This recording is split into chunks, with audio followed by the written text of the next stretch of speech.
नमस्कार दोस्तों, the horror stories में आप सभी का स्वागत है। और आज हम नई कहानी सुनाने जा रहे हैं जो हमें हमारे एक यूज़र्स ने मेल के द्वारा भेजी है। वो सच्ची घटना है, उनके साथ उनके बचपन में हुई थी और वो हमसे वो शेयर करते हैं, लेकिन उनकी प्राइवेसी के खातिर हम उनका नाम नहीं ले सकते। एनोनिमस करके हम उनकी कहानी आपके सामने पेश करते हैं। तो चलिए दोस्तों, कहानी को शुरू करते हैं। ये कहानी है मल्लिकार्जुन जी की, जो इंडिया के साउथर्न पार्ट में रहते थे। तो आइए आगे की कहानी हम मल्लिकार्जुन जी की वर्ड्स में सुनते हैं।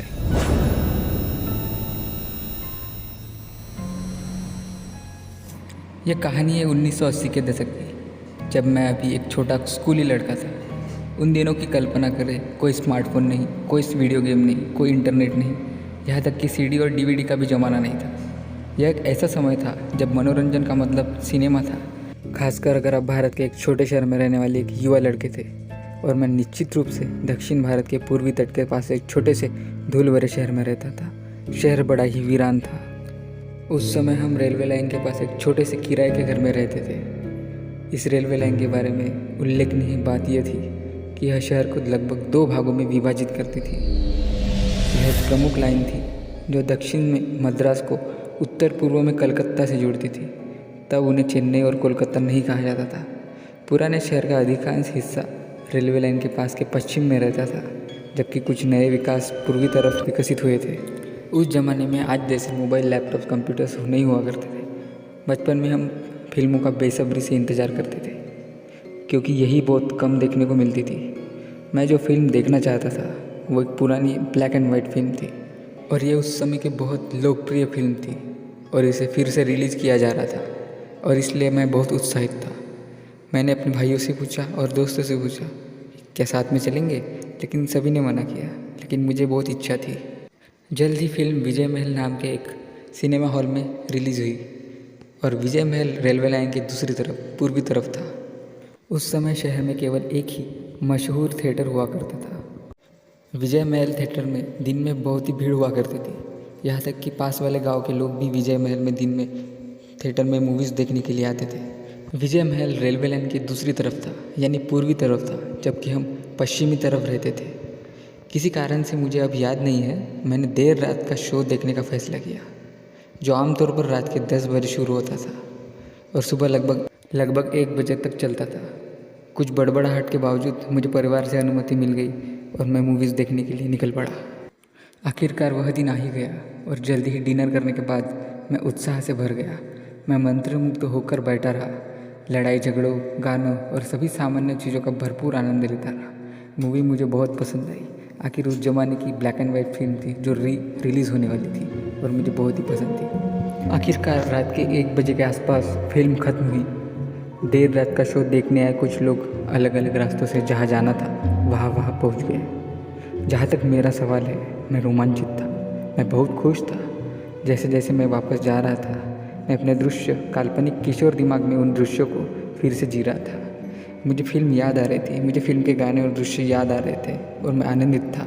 रेलवे लाइन से करीब 1 किलोमीटर दूर थिएटर के पास एक मानव निर्मित रेलवे फाटक था, जहाँ से सारा ट्रैफिक एक तरफ से दूसरी तरफ जाना था।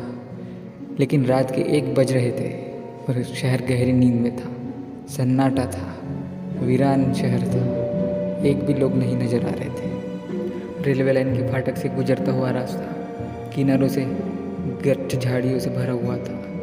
रात में कीड़ों की आवाज़ आ रही थी। झाड़ियों से झिंगोरों की आवाज़ के अलावा सब कुछ शांत था। मानव सक्षम गेट पर रेलवे ट्रैक पार करने के बजाय मैंने बस पैदल चलकर पार करने का शॉर्टकट बनाने का फैसला किया, और मैं झाड़ियों के बीच में घुसकर रास्ता पार करने चला गया। थोड़ी ही देर में मैंने रेलवे लाइन की चारों तरफ कांटेदार झाड़ियों को पार कर लिया, और अब मैं चलने लगा। जैसे ही मैं चलता गया, झाड़ियों से झिंगोरों की आवाज़ भी बंद होती गई। मैं कुचली हुई बजरी से बने खड़ी तटबंध पर चढ़ना शुरू कर दिया, जो पटरियों को गद्देदार बनाता था।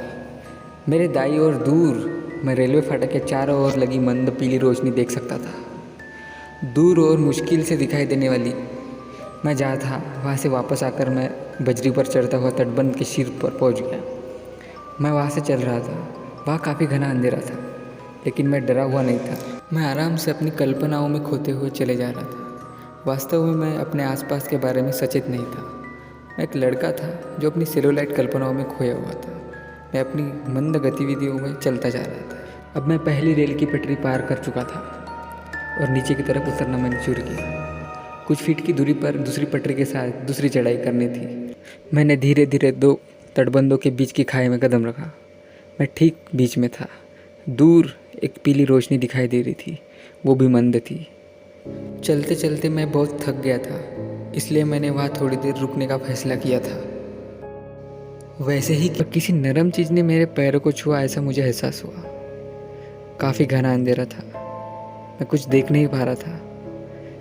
यहाँ तक कि मैं अपने पैर भी नहीं देख पा रहा था। मैं अंधेरे में काफ़ी खो गया था और अंधेरा काफ़ी घना लग रहा था। आसमान में चांद नहीं था और मुश्किल से ही कोई तारों की रोशनी थी। यह क्या था? मैं सोच में पड़ गया, आखिर क्या था? फिर भी मेरे विचलित मन में मैंने बिना सोचे समझे काम किया। यह मेरे पैरों को क्या छू रहा था? मैं ज़मीन के करीब झुका और मेरा हाथ जो कुछ भी मुझे छू रहा था उसे छूने के लिए बढ़ा। कुछ पल बीते, धीरे धीरे मैं अपनी ख्याली दुनिया से बाहर आया। अब मैं इस दुनिया में वापस आ गया था। मैं सचेत हो गया था, मैं पूरे होश हवास में था। अपनी पूरी कॉन्शियसनेस में मैं घने अंधेरे को महसूस कर पा रहा था। मैं काफ़ी डर गया था। मेरे पैरों को कुछ महसूस हो रहा था। मैं नीचे झुककर देखने लगा। मेरा चेहरा ज़मीन से कुछ इंच ऊपर था, लगभग मैं उसे सूंघ रहा था। मैं सोच रहा था कि यह क्या है। अपने पैरों पर किसी नरम चीज़ के होने के प्रति मैं कॉन्शियसनेस में आ गया था और इस बात के प्रति सचेत मेरी उंगलियां किसी कोमलता को छू रही थी। धुंधली दुनिया फोकस में आ गई और मैंने देखा कि 2 आंखें मेरी आंखों में घूर रही थी। मैं डर गया।